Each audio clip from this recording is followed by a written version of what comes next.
Félicitations, t'as celle-là, elle est mortelle. Yes. Yeah. Ah, c'est bon, hein. Là, les gars, ils sont allés enregistrer à la montagne. Quoi?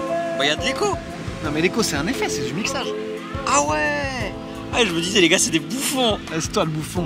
Quoi, moi, je suis un bolos? Non, un bouffon. Ah, ça va.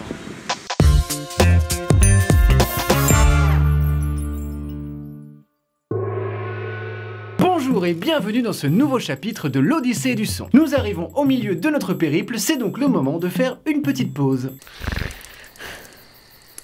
Voilà, c'est fait, on y retourne. Le mixage est l'étape qui correspond à l'agencement des différentes pistes d'un morceau. Un processus un peu mystérieux pour le grand public, mais qui joue un rôle crucial. Le mixage peut sublimer un titre ou le gâcher, le ruiner, le détruire, l'atomiser. Alors pour le mixage, on peut utiliser une table de mixage, ça va de soi, ou alors un ordinateur avec un logiciel dédié. La fonction la plus évidente, c'est la gestion des volumes ou niveaux de chaque piste. Coupe.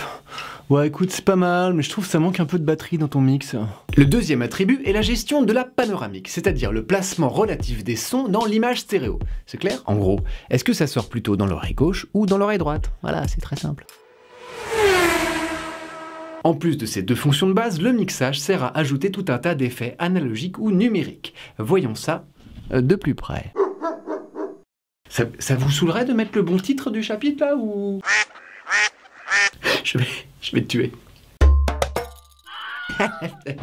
Bien, je vais donc détailler maintenant les 2 ou 3 effets les plus utilisés dans le son. L'égalisation, la compression et la reverb. L'égalisation, en anglais equalization ou EQ, consiste à appliquer des filtres qui vont augmenter ou atténuer certaines fréquences. Oh oui, moi j'aime bien l'EQ bien ferme. L'EQ permet par exemple de corriger le son en atténuant certaines fréquences parasites, de l'améliorer en soulignant les fréquences agréables à l'oreille, d'homogénéiser les pistes entre elles et de les répartir sur l'ensemble du spectre sonore, et de créer des effets comme le fameux effet du téléphone. Non mais allô quoi? La compression permet de réduire la dynamique du son, c'est-à-dire l'écart entre le niveau le plus faible et le niveau le plus fort, dans le but d'uniformiser le volume de la piste. Le principe est le suivant: au-delà d'un certain seuil, le compresseur diminue le niveau sonore. Le seuil est fixé par l'ingénieur du son, ainsi que l'indice de réduction du niveau. Alors pour se rendre compte du rendu, pensez aux animateurs radio, en particulier les radios jeunes, leurs voix sont archi compressées. Ah super Stéphanie, vous êtes bien sur Jones Radio et c'est parti pour 2 minutes de musique non-stop. 2 minutes de musique non-stop.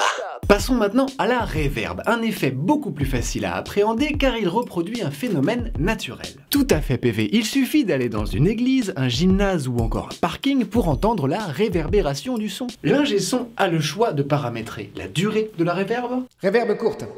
Reverb moyenne. Reverb longue. La part de reverb par rapport au son direct. Reverb faible. Reverb forte. Et enfin, la couleur du son renvoyé. Reverb douce. Reverb métallique. Allez, zou, maintenant, pour se faire plaisir, écoutons d'autres effets populaires.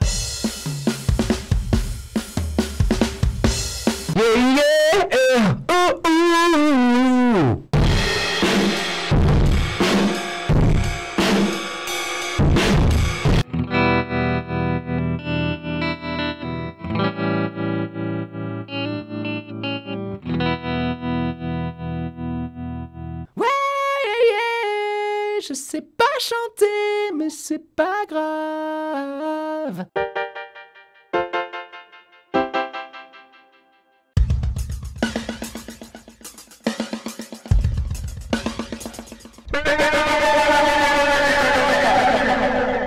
Waouh. Oh, il faut peut-être... Non, faut peut-être pas abuser quand même, là, c'est beaucoup. Quoique, c'est peut-être ça le son du futur, hein. Et justement, en parlant d'avenir, je vous propose qu'on se retrouve dans un prochain épisode de l'Odyssée du son pour parler de la révolution numérique et de ses applications musicales. Oh oui, moi j'aime bien l'informatique numérique. Et maintenant, je disparais. Sparais.